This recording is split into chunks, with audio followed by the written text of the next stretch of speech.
It's time for Swinging Blindly, the show where PJ and Blaze make their bold baseball predictions. Once in a while, they'll hit a home run. Sometimes they'll hit a grounder or fly ball somewhere, but most of the time, they're gonna swing and miss. Strike three, you're out.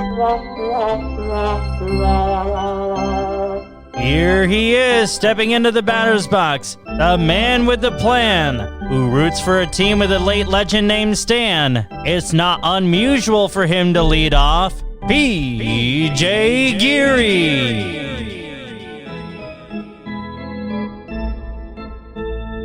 Welcome, and welcome back to the Swinging Blindly podcast, a show where your hosts, PJ and Blaze, gab about the sport that they love, where their takes are mostly wrong, but sometimes they swing blindly for those fences, and occasionally they hit a dinger.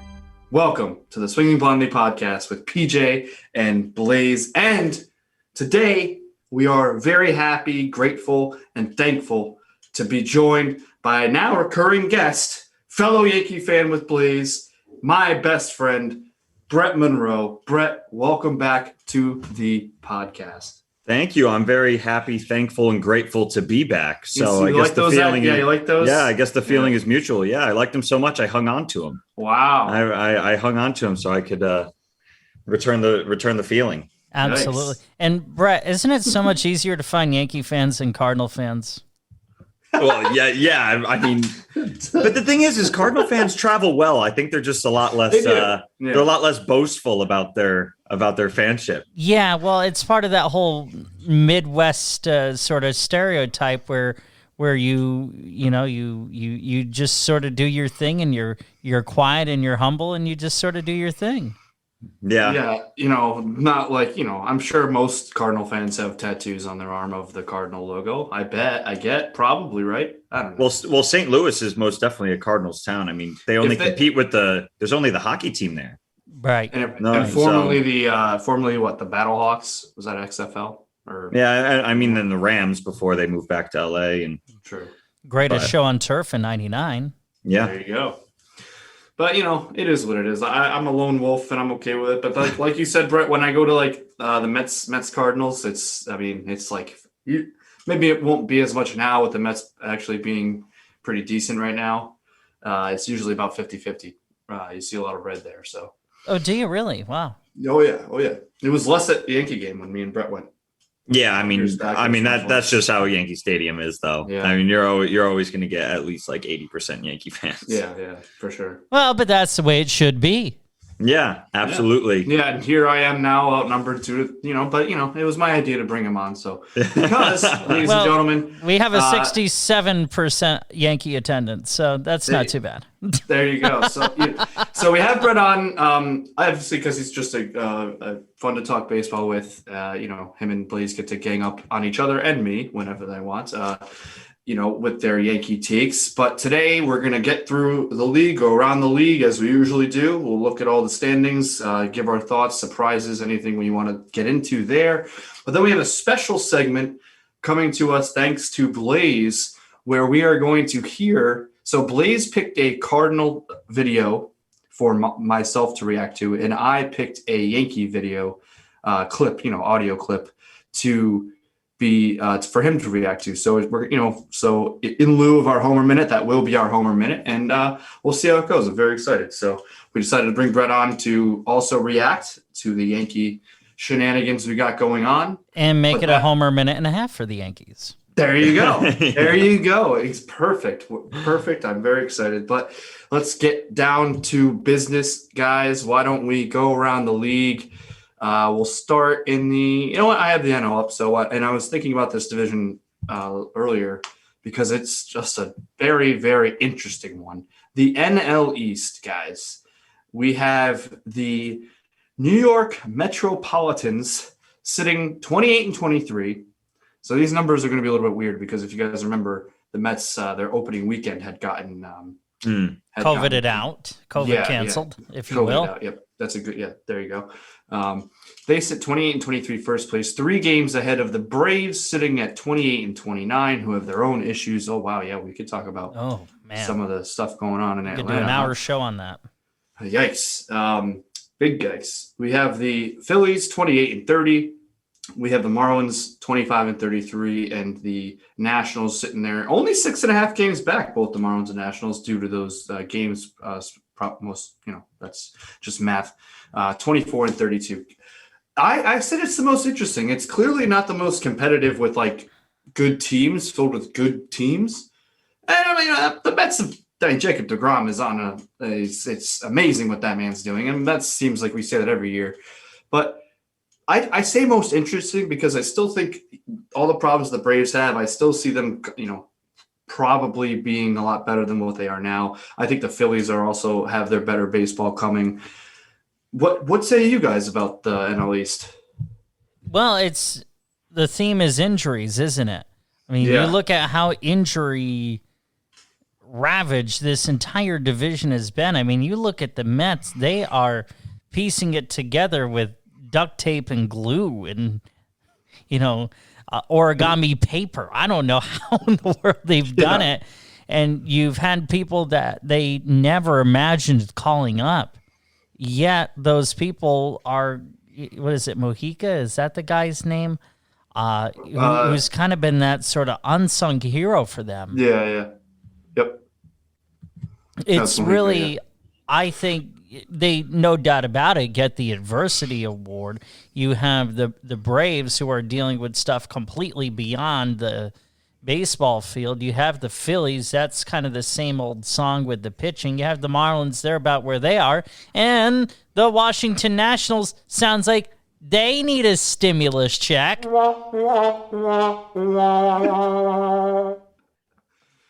hapless Nationals. But again, still only 6.5 back out. I don't see them doing anything. But yeah, I don't see this division getting resolved too much right now. I mean, it's too close. Anyone can conceivably take it. Although I think the Nationals I think it's getting late early, I think, for the Nationals. Oh yeah. And I hope if they don't turn it around soon, I think we could see them be sellers at the trade deadline. Scherzer to the Cardinals. Yeah, and cash in on some of the good pieces that they have and build around Juan Soto and the likes of that, and just say, this is probably the Mets or Braves year to win the division, and whoever doesn't win the division, the second place team will probably be either in the NL wild card game or just miss it. Wait a second. Is Scherzer a free agent at the end of this year? Yes. Yep. Okay, last year. So they could trade him, and they really wouldn't be losing anything because they essentially to the Cardinals already would have paid him.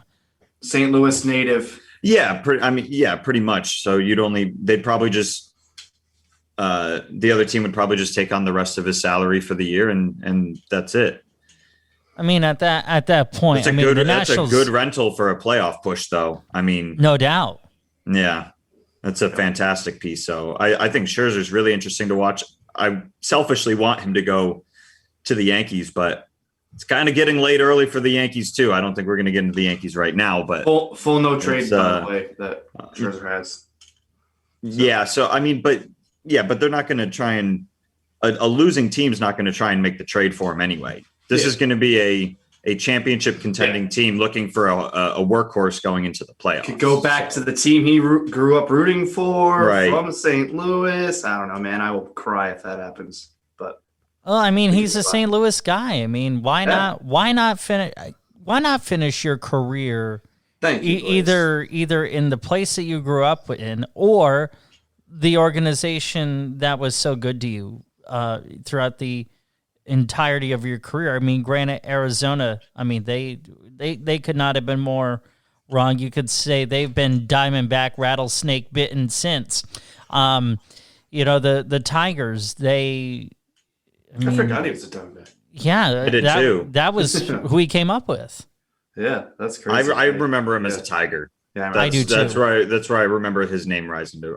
Totally forgot about Arizona. And even then, I mean, when he signed with the Nationals, I was saying to myself, this guy's maybe a second at best starting pitcher. Yeah, Because I remember that too. I mean, the arm is really good, but the amount of walks were very concerning. And then he got into our nation's capital, and he's been president of the Nationals since. And it's going to be interesting to see what happens with him, which is going to directly tie into how the team does.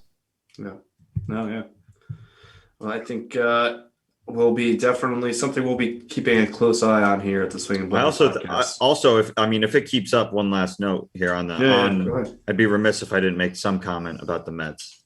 I mean, if this keeps up, DeGrom's not only winning Cy Young, he's NL MVP, is he not? He's how could he not? He has a sub-1 ERA. I mean, so he's already better. So 01 Randy Johnson and 99 Pedro Martinez are. I don't have the exact stats in front of me, but are widely considered two of the best, pitching seasons anybody. But it wasn't Randy Johnson. Sorry, it was 60. The Bob Gibson. 68 Bob Gibson. Yeah, thank you. 99 Pedro. Here's the thing, though. I mean, this through 9 starts. Well, I'm not ready to make that comparison yet because. No. Yeah. Well, the reason I'm not. It's kind of twofold. One is that you look at the strikeout rates in baseball, and it's not necessarily in relation to the pitching. It's the incessant focus on exit velo and launch angle. And I mean, we sign off our last show with no, it's either exit velo or 0. And it's so true. And, the other part of it too is there was such an emphasis. I mean, look, 99 Pedro, you had the steroid era. 68, with Bob Gibson and all that. I mean, he had to pitch to some really good fundamental hitters. So I'm not by any means trying to minimize what DeGrom has done. I'm not a Yankee fan that dislikes the Mets. I've dated into a family of Mets fans. So look, I mean, DeGrom is an absolutely top-notch pitcher. Does he have the ability to keep this up? No question. I'm just not ready to make those type of comparisons just yet. Right. Yeah, it's more if he does keep at this pace. This is enough for a pitcher to win. Oh, no MVP. doubt. Yeah. No doubt. Yeah. For sure. So let's move through it, boys. And usually I try to save our teams for last, but you know what? We're gonna switch it up a little bit because we have this super special Homer minute and a half coming up. We'll just get right into it. We'll go to the other league, stay in the East, the AL East, boys. Let's just rip the Band-Aid off, get the not Yankee talk necessarily yet. I know it'll be sprinkled in, but the AL East talk. We have the Tampa Rays. 1 game up on the Red Sox, 37-23 compared to 35-23. I don't know how's that 1 game. I don't know why it says that. They've played 1 less game. That's why. Oh, well, no, two less games. 2 less games. Yeah. Oh, yeah, that makes sense. Sorry. Math. See, look at us go. The Blue Jays, 30-27. The Yankees, 31-28 there. 0.001% behind the Blue Jays, the Buffalo Blue Jays. Are they still in Buffalo? They are in Buffalo. Yes. Yeah. Canada has not opened up yet for baseball. They have opened up though for the NHL. Yes, they have opened up for the NHL. Oh, they're allowing fans now? No, but they're allowing the American teams to cross the border without needing to quarantine. Okay. I don't know if fans will be in attendance. I didn't read a whole report about that, but I haven't heard anything about that. They're probably not going to allow U.S. fans across the border. Yeah, but I don't even think they're allowing Canadian fans into the games. Oh, they're not? I'm pretty sure the Canadian arenas are still empty. Really? I could be wrong, so that might have to be fact checked. But when last NHL playoffs I was watching, it was empty.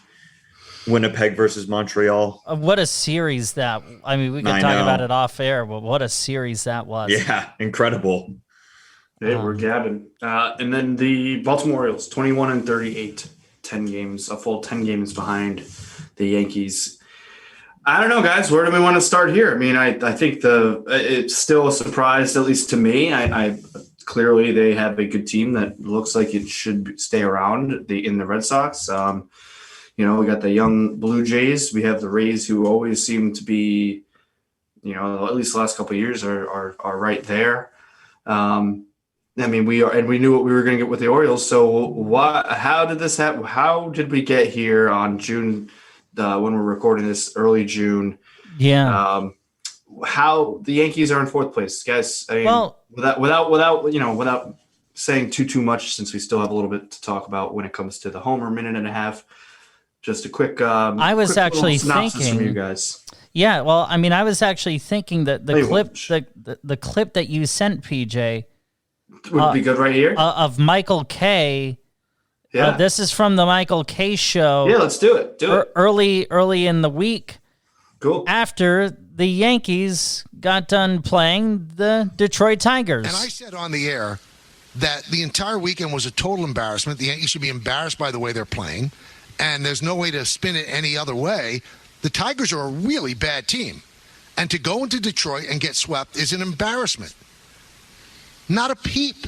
Nobody called me from the Yankees and said, don't say that about the product. Not one peep. And I give them credit for that because they realize if you tell people the truth in the bad times, then they could actually appreciate the good times that you're telling them the truth and that you're not putting lipstick on a pig. That's really the best way to put that. Putting lipstick on a pig. That's why I intentionally cut the clip there. Brett, what do you think? No, that's exactly what I wanted. I am a huge TMKS guy. I mean, that is what you tune in for. That is a K-ism, lipstick on a pig. And that, I mean, that is what this Yankees team is right now. So I was a lot more optimistic the last time I was on the show with you guys. And it is not good. This team is fundamentally flawed in sort of the way that they're built. Way too right-handed heavy. I know Yankee Stadium, designed for lefty power hitters too. That's not my main point. It's just, but you could hit the ball to right field perfectly, capably, and get it out. One-dimensional in just the way that they play. Aaron Hicks is now gone for the season, but does that even really make that big of a difference? Than he plays pretty good defense, I suppose, but I mean, he wasn't contributing much on offense. Other than Gio Urshela, and then Aaron Judge has done fine. Aaron Judge has had a good year as well. It's just, isn't it so frustrating, Blaze, with the routine days off with the Yankees? The other day, sitting down Miguel Andujar right when he was getting hot, just as I don't get it. This team is so frustrating to watch. It seems like they just shoot themselves in the foot, like too analytical. Just let it ride. It's baseball. Well, Brett, that's why I was saying the last time you were on, when I had the hot take that I still stand by, which is if the Yankees don't make if the Yankees don't make the playoffs, both Boone and Cashman have to go, because this is beyond a Boone thing. This is a philosophical tendency that is Brian Cashman's responsibility when you stop the buck. Is it not? Yes, it is. Andujar being sat as he was getting hot, as he was getting into the groove. And then you look at the play Saturday night where he takes a step back in left field. He catches that ball, and then those runs don't score. They're trying to protect Stanton and Judge like they're fine china that is being served for dinner. It is absolute. And what is Rugi Odor doing on this team? Not necessarily that he's a bad player. You have utility players. You have Tyler Wade. I love that they called up Chris Gittens. I love that. Yeah, finally. Finally. It should have been done a long gosh darn time ago. And how much do they regret trading Mike Tauchman away for Wandy Peralta? I don't think they regret it that deeply. To be honest, I mean, it's not like Tauchman's tearing the cover off the ball in San Francisco. It doesn't matter though, Brett. I would still take Tauchman right now over the composition of the outfield as it stands. I'd rather Florial get some time then I mean Talkman, you already saw the highest of his highs. You already saw the tip of the iceberg with Mike Talkman. So I don't regret that so much. I just Talkman is a spoke on the wheel, like you're talking about, Blaze. It's more. I last time I came on, I said I don't think Brian Cashman is going anywhere, and I'm standing by that. I don't think if they miss the playoffs, I don't think Cashman is gone. I think Boone might be gone, just because. Record aside, I think you need a new voice in the room here. I don't know what's going on. There's just no life to this team. Brett, to your point though, Talkman adds more tread to the tires than not having him there. With this piecemeal outfield, you have Frazier, who has to make a diving catch in order to make a play. You have Brett Gardner, who's 38 years old and still doing the very best that he can, which is still acceptable. You have Miguel Andujar, who, in my opinion, not an outfielder. In my opinion, should not wear a glove. He's there to get his bat in the lineup. He's there to get the bat in the lineup. He's there in bat only. He's there in bat only. He is another designated hitter on a team that is full of designated hitters. To your point on Florial, he's not tearing the cover off in the minor leagues. And see, to me, I think so highly of Florial that when he comes up, he needs to stay. He needs to stay. He needs to get his game right. I don't want the same mistake of calling Florial up too early like they've made with Andujar. Yeah. And I do see a lot of Yankee fans making comments online about like Aaron Hicks. Aaron Hicks probably is not the answer in center field for the Yankees, but the argument that his contract is egregious, I would take exception with. I would agree with you there. He only gets paid $10 million a year. Like, this is not an egregious contract. We're like, well, they gave him 7 years. Yeah, 7 years, $70 million. Like, it's either they could trade him and then still eat some salary, and it's not like they'd be fine. So, I mean, we'll see what happens there. But yeah, once Florial comes, he needs to just stay and grow on the major league team. But who are you trading Aaron Hicks for? Nah, you'd have to Peanuts, Cracker Jacks, and a bucket of balls. You would package him with someone else, I suppose. He wouldn't be the centerpiece of a deal. No, he might not be the centerpiece, but he has his trade value right now is in the zero. toilet. It's in the toilet. It's in the toilet. Zero. Yeah. And no matter who you can't package a good player to offset bad trade value. You can't do that. Not with the way this team is composed right now. I mean, the best trade chip is probably what, Blaze? Luke Voit? No, because of how beat up he is. So I mean, who's the best trade chip on the Yankees then? If you're gonna make a splash, what player do you give up? Because it's gonna have to hurt. It's not gonna be Garrett Cole. No, you don't give up Cole. See, okay, let's just get rid of Odor.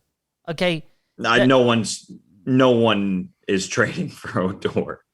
You don't think anyone's going to trade for Odor? No. Didn't the Yankees pick him? Didn't the Rangers designate him for assignment? Yeah. And they picked him up off the scrap heap. No one's trading for Odor. You have to be you have to be some bad to be designated for assignment by by Walker freaking Texas Rangers. I mean, he's here out of necessity due to the Voit injury. So it's more.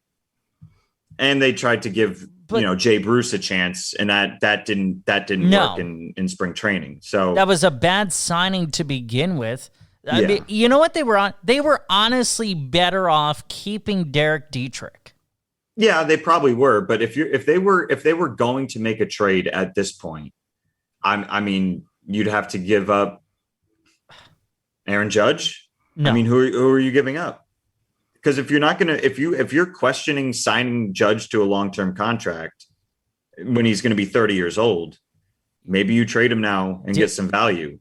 And dare I say it? I don't know. I just, if you're going to trade someone to get any value back to try and rebuild on the fly, you have to trade real pieces. So maybe a Aroldis Chapman again. No, I don't think you can. I don't think you could do that. I think you actually could trade Andujar to one of the American League West teams and get something for him. Yeah, he just has to keep on hitting. Yeah, I mean, because again, But you're not going to get a whole lot of significance with Miguel Andujar as your centerpiece of a trade deal. That's what I find when Yankee fans talk about making trades is they expect to sell trash and get treasure. No, I'm not by any means saying that. No, but I think this team is so badly put together, so badly assembled by Brian Cashman. Okay, I think his good days are in the history books. I do. I think the game has changed and he's not adapted well to it. So I think what you have to do is you have to slowly get rid of the trash and just hope against hope that you can get that you can find a diamond in the rough somewhere. Until this team gets better at developing starting pitching on their own, they're going to struggle. Well, that's a philosophical thing. So doesn't that again go back to my point of Brian Cashman should be shown the door?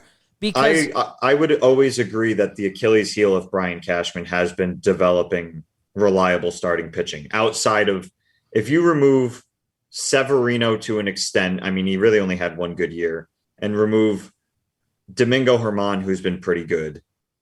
Yeah. Not a big track record of guys that Yankees have developed on their own. And when you haven't won a World Series in 12 years, and that is your expectation, right? You haven't been able to. When was the last time we were in the league championship series? It was against Houston. 2019. Yeah, Houston. 2019 when they lost to the Astros. Right, and we didn't play well enough to win that series, cheating aside by the Astros. The Yankees just didn't play well enough. I think it is time for a change at the top. There needs to be a new philosophy introduced. I can't take any more of the same old song with a different key and different players being sung by Brian Cashman and company. I can't do it. And if you're going to get rid of him, then you absolutely have to get rid of Aaron Boone, who shows far less emotion than what is acceptable, in my opinion. Yeah, can we? I'm enjoying this a lot, and I great idea, Blaze. We'll just add in the homer minute and a halves as we discuss around the league. But speaking of Boone, I have the quote right here, guys. This was the other day, June 4th, earlier in the month, or a couple days ago. Yeah. Typically, so. Blaze, you had mentioned it before we started. Yankees have grounded into 55 double plays. Yeah, so here's the quote. Bigs by plenty. Here's the quote. Boone was asked why the Yankees hit into so many double plays. Quote, typically the better teams, not just wanted to make sure you guys heard that right. Uh-huh. The better teams are going to hit into double plays. You know you're going to be asking me that same question when we get it rolling here.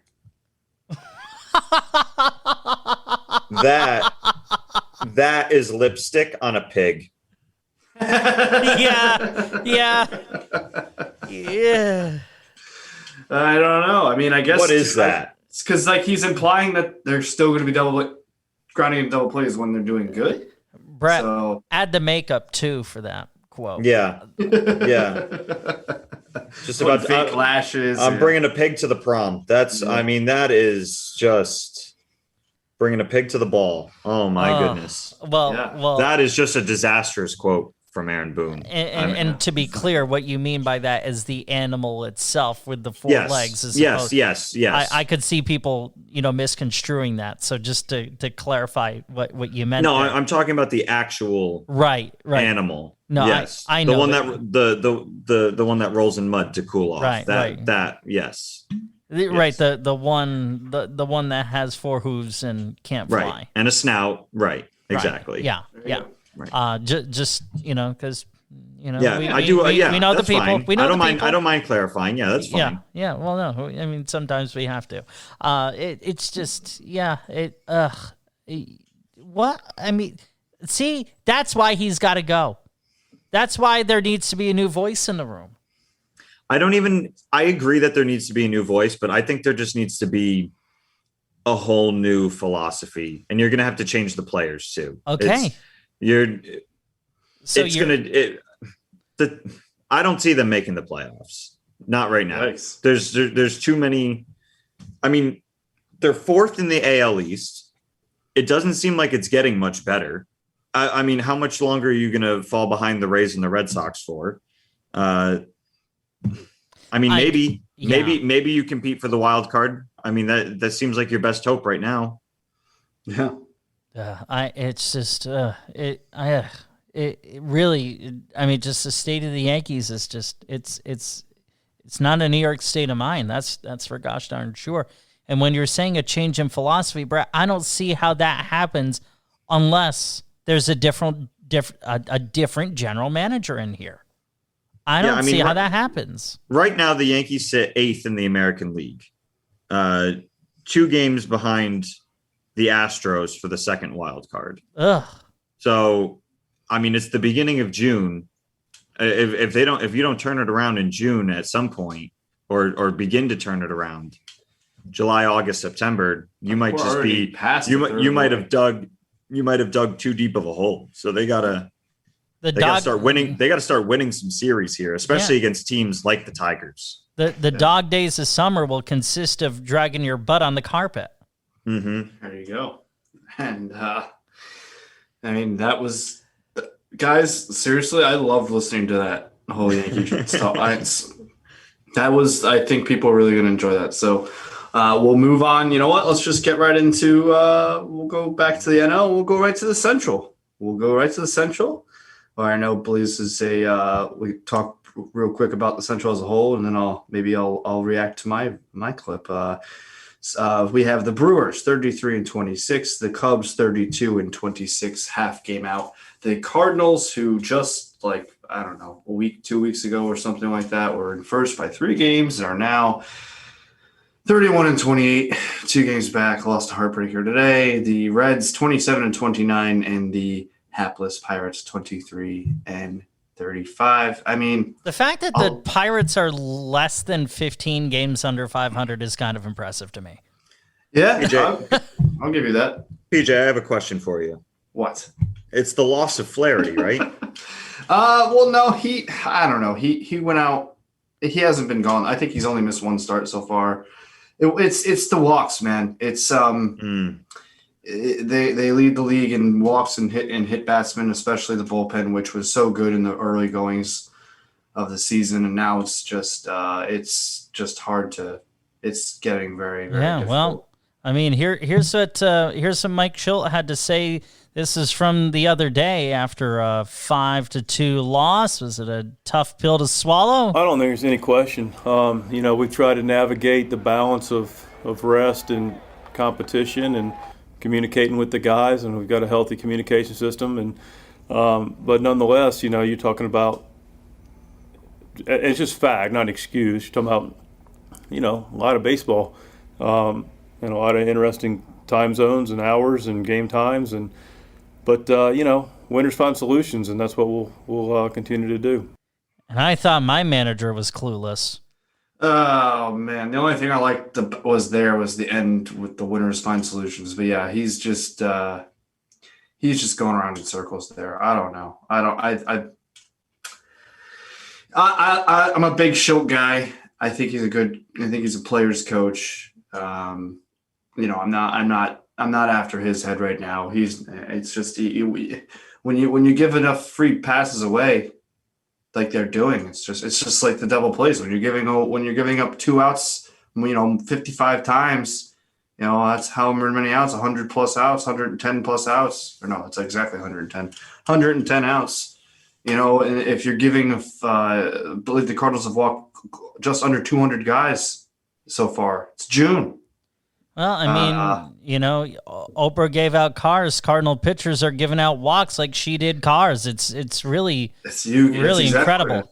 I actually read a tweet there the other day. Somebody used that exact line. You get a walk. It's ridiculous. It's very, very frustrating right now. All is not lost. I've definitely been a little pretty dramatic over the last couple of days about it. Losing 5 in a row, especially just getting swept by the Reds here, 4-game series. The Cardinals haven't been swept at home in a 4-game series since 2008. So it's tough. So Well, Brett and I know how that feels. Yeah, no, I think we're all three of us are kind of in the same boat right now, and I think. See, I don't even know what the solution would be. He says winners find solutions. I don't, because the offense just hasn't been producing, which I think they're a good enough offense that will turn it around. Yeah, the loss of Flaherty is really rough, Brett, and I think it's going to be a lot longer than they're even letting on right now. Whereas I think they have to make a move, and they've already said that they're looking elsewhere outside of the organization for help, which I hope means that they're doing their due diligence on Scher's dog. I don't know. I have no solution. So now, how much would they benefit from a trade for a player like Aroldis Chapman? No, they don't need a Chapman. I mean, Alex Reyes has been one of the more dominant closing. But imagine if you could move him to the 8th inning. No, first of all, I personally wouldn't want Aroldis Chapman, so I would not want. I'm only talking about his play on the field, but I don't know, no, because I wouldn't want him to take Reyes' spot. I think I like Reyes being the closer. He's been dominant. And he has the stuff to do that. Now the bullpen is good. Like, it's talented. It's just they're walking so many guys. Like, I don't know. It's a very talented, electric. There's a lot of quick, fast arms. Jordan Hicks going down certainly also gets into that. The left-handed side of the bullpen hasn't. Andrew Miller was gone for a little bit. He's just back, so maybe that kind of corrects itself. But where's he at this stage in his career, though?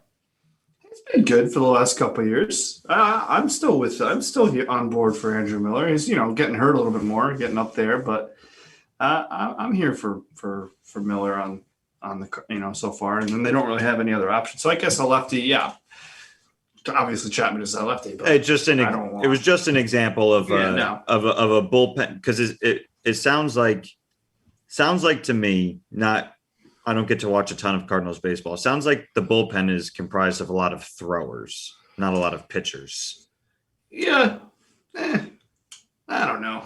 I mean, that's kind of how Major League Baseball bullpens are built now, is a bunch of guys throwing 97. It's certainly not It's certainly not our 8th and 9th inning guys. It's a lot of the middle guys that just don't have the command. Yeah, exactly. That just don't have the command right now. And when we had talked last, not even just when we had last said you and Brett, last time, Blaze, that me and you did this, the Cardinals bullpen was statistically one of the best in baseball. So fast forward to now, and it's just fallen apart, completely fallen apart. And I mean, granted, I thought today when I woke up, I was like, they've lost 8 games in a row. They stink, and then it was only 4, and then they lost today, so 5 in a row. 6 of the last 7, which is a little bit worse. But, sometimes you dramatize it. And you could lose 9 of your last 12. That quote, that clip, though, definitely had me rolling my eyes, I will say. That's where the loss of Flaherty comes in, though. That one guy that can sort of come in, put his foot down on a losing streak. That's where Scherzer would be perfect. Let's just not. I mean, without Garrett Cole, the Yankees would be in a way worse position right now. Actually, with most of their starting pitching. Well, I mean, does that not segue us perfectly into the next? Let's kind of wrap up going around the league, and then we can talk about the big story in our favorite sport of baseball, Mighty Men. So we'll breeze through these. We have the AL Central with the best team record-wise they're right there, but one of the best teams in baseball, the Chicago White Sox, 4-game lead in that division, 36-23. Indians there, second place, 31-26. The Kansas City Royals, who've fallen off a tiny bit, 29-28. Tigers, who did sweep the Yankees in Detroit, 24-35, and the Twins also 24. I think that right there, fellas. The Twins, 5th place in the AL Central, is the biggest surprise to me. What is going on there? At the beginning of the year, I would have had the Twins finishing either first or second in this division. Yeah, And they're did sitting too. last place 12 games out of first. That is remarkable. I definitely saw the White Sox being very, very It good. is unbelievable. Yeah, I saw the White Sox being good too, but I didn't see the Twins being this bad. No You know, one. I don't think Tony anyone Rosa's- predicted this with the Twins. Yeah. and The Tony Twins Rosa's- the Twins last place behind the Tigers, who everyone had predicted to be well, bad. technically the same record, but yeah. Well, yeah. Percentage points. But I know what you're saying. Yeah. No. They're literally. The same. I mean, they should not be competing with the Tigers for last place. Yeah. So that's my biggest surprise. I mean, I get that they've had some injuries and whatnot, but they are a team. You know, the other thing too, and this just kind of hit me. You've got to think, and I don't want to say this as an excuse, but that is a city, Minneapolis, that is dealing with so many realities beyond the baseball field, with so much stuff in their backyard. They've had to postpone games because of, you know, protests and, you know, George Floyd and, you know, the 1 year anniversary and all. I would imagine being there and spending half of your time in that city. Well, really, it's over half of your time, but half the time where the backdrop of the city is not the sports, it is the police stuff and all that's going on around there, coupled with the injuries. I think this is proving what the Twins are proving is that it's not so simple to just go out and play and do your job when there's all sorts of social justice stuff that is in surround sound around you like it is there. It could absolutely be a contributing factor. I think you put that eloquently, my friend Bliss. With that, we'll move down to over to the NL West, where this is the biggest surprise for me.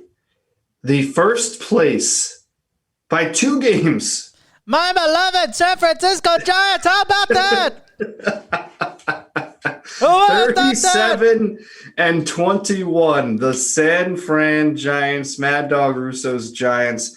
Crazy. Did not see that coming at all. Up there ahead of the Padres, 36-24. The Dodgers, who have just as of recently started to kind of turn it around, although 4-6 in the last 10, 34-25. And then you have the bottom of the barrel, 2 of the worst teams of baseball, including the worst team in baseball record-wise. The Rockies, 23-36, and the Diamondbacks, 20-41. Who would have thought that we'd be dominating California in the National League West? Who would have thought that? You couldn't My have son said Timmy it better. didn't. No one thought so. Mike didn't.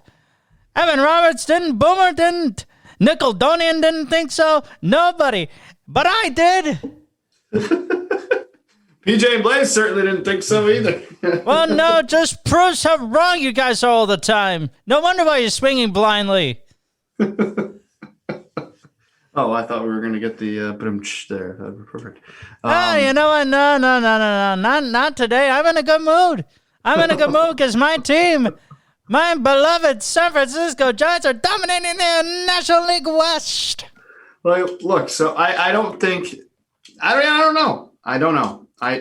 Maybe this will be the 3-team race going forward. I think we all expect it to be Padres, Dodgers sitting there at the top. But clearly this Giant team has got something. I mean, Posey, Longoria are turning back the clock. You got good pitching from guys that we had no idea. Cueto was back, I believe, pitching well. I mean, it's everything seems to just be clicking right now, and that's fun. It's fun when the Giant, as much as I don't have any dislike necessarily. They've beaten the Cardinals a couple times in the last decade in the playoffs, but I don't really have much hate in my heart for the Giants. So you know what, baseball is a little bit better when Mad Dog Russo gets to go wild about his team on the Bay there. Well, what's happening with Posey and Longoria is that they're listening to Tina Turner's "If I Can Turn Back Time."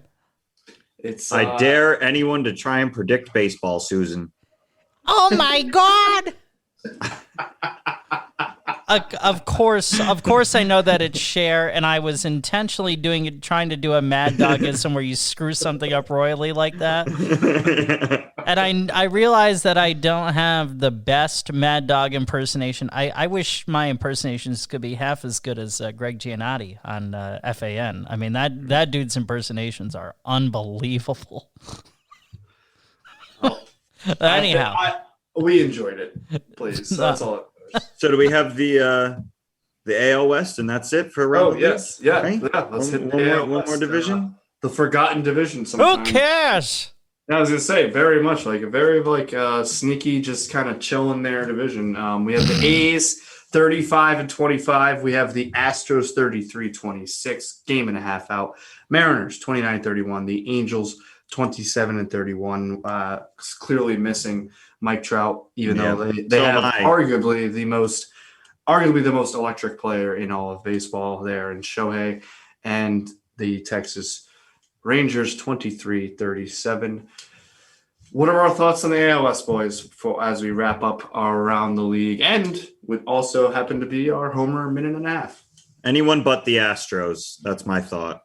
Okay. Anyone but ABBA. the Astros. Dancing Queen, ABBA. Yeah. There you go. I am all on the A's bandwagon. I've said to PJ before that there is something about baseball when the A's are relevant.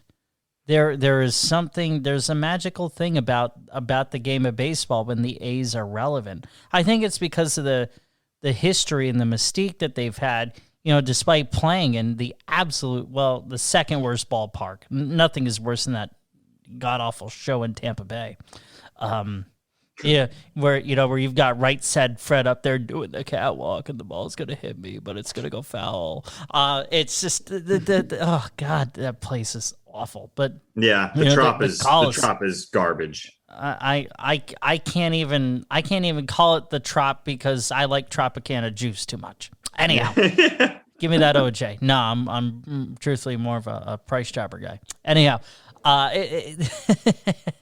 it really is just there is something about when the A's are in it, and that ballpark with the dimensions and the foul territory, that gives them such a home field advantage. I love when the A's are in it. I do. Yeah.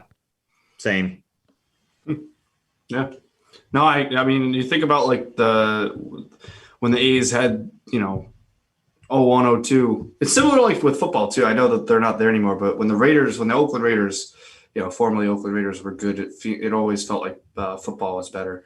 But when with the Zito, the Hart, what was it? Zito, Mulder, Hudson. Yeah, I mean those teams, Tejada there, Chavez, Johnny Damon. Those teams, Damon Isringhausen, McGuire, obviously. Or even McGuire was sooner, but still. Yeah, or even in the early '90s when you've got Ricky Henderson doing his thing. The A's having come from behind a 1-0 deficit. Ricky goes, a pitch taken. He's going to have it. He does. Ricky Henderson, no contest, steals third base, jerks the bag from its moorings, and holds it aloft, representing number 939. That was the late, great Bill King. That was from May 1st of 91, Brett. There you go. I wasn't even born yet. Me either. Yeah.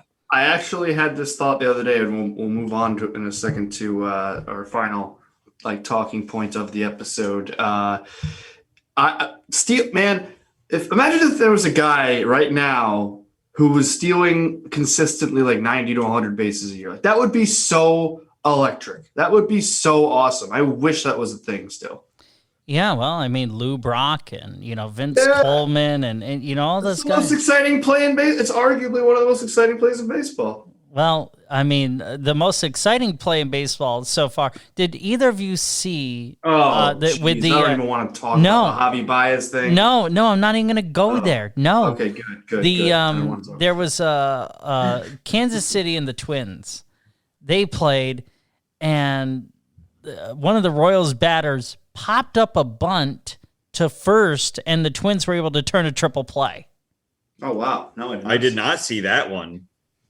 I wish I I could saw like quickly the find the audio for easiest that. triple play in the world the other day, where the guy like popped out to second base, step on the bag, and then tag the runner. It was a triple play completed in like under 5 seconds. The Yeah. Yankees had one recently too. Been a couple of triple Oh, plays. that one around the horn or shell. Yeah, that was beautiful. Yeah, those that are was- those are there. You go. Talk about exciting play, like these plays you did.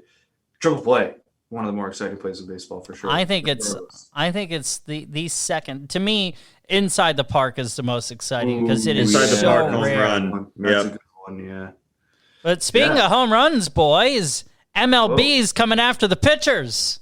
Yes, please. Thank you. Great segue there. I actually have it right in front of me here. This is per Buster Only. If you're a baseball fan, ESPN's Buster Only. I'm sure you've heard the name. Yeah, I agree. They're great. He reported, this is the quote, actually. I believe it was a tweet, but just filed to ESPN. Under the plan being swiftly advanced through MLB, umpires will be repeatedly and randomly checking pitchers for foreign substances in a push that could begin within 2 weeks.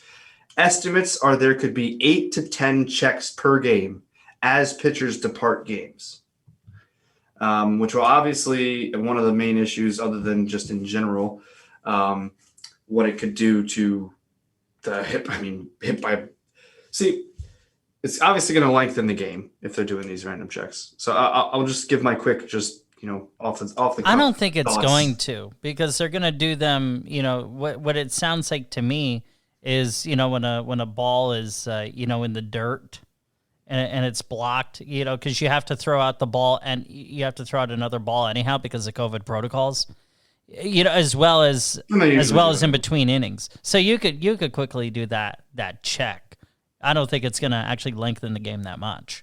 I think we'll have to see exactly how they do it, because there hasn't. I mean, the whole protocol, as you said, and the whole way that they're going to do it has not yet been rolled out. So I think we'll have to see what. Oh, and here's another one.